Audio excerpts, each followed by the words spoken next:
I have no problem with people believing whatever they want to believe, but I am a fruit inspector. 30 years ago, MTV launched The Real World, a reality show dedicated to human spectacle.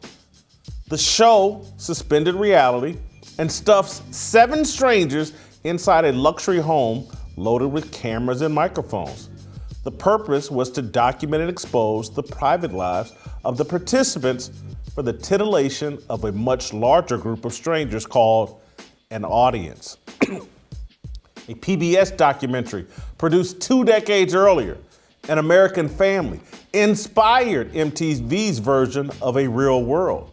An American Family was a 12-episode doc that captured the life of a California couple, Bill and Pat Loud, and their 5 children. Shot over a 6-month period in 1971, the documentary climaxed twice. First, when the Loud's oldest child, Lance, announced he was gay. And a second time when Pat Loud asked her husband of 21 years for a divorce. The 1973 airing of An American Family was a test run for television's normalizing, celebration, and exploitation of family dysfunction. The seeds planted in 1973 not only birthed The Real World, they conceived The Sopranos and 6 Feet Under and Succession. Howard Cunningham and James Evans, the iconic dads from Happy Days and Good Times, could not exist in today's television universe. In order to be icons, we would need to explore their sins and flaws. They would need to snort coke, bed whores, and murder to become icons.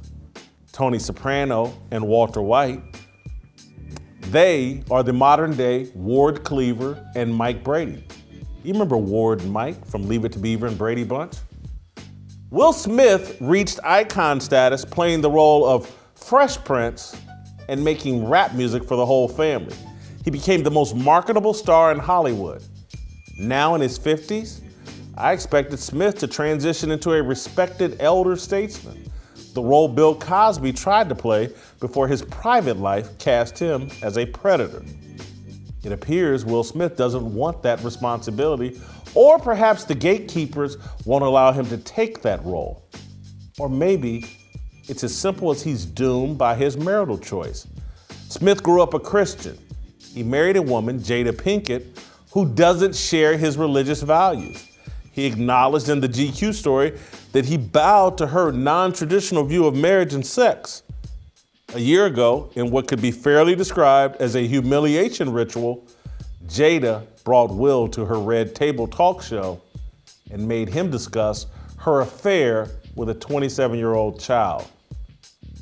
Jada doesn't believe in a private life, so neither can Will Smith.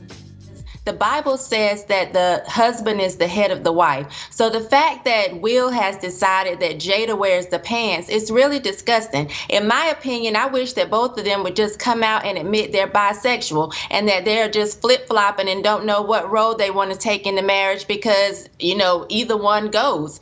So I don't like it, and Jada really comes across as a Jezebel, in my opinion.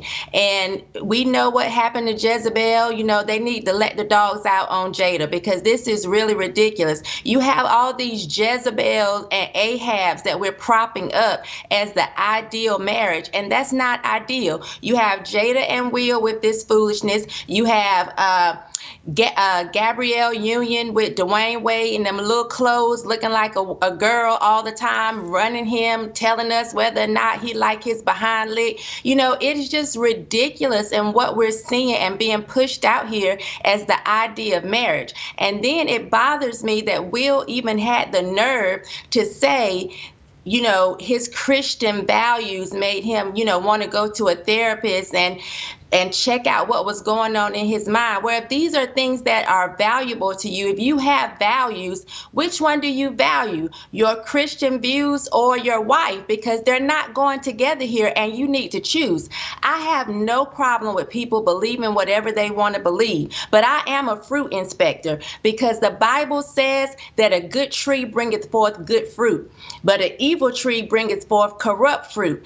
A good tree cannot bring forth corrupt fruit, neither can an evil tree bring forth good fruit. So what are we doing here?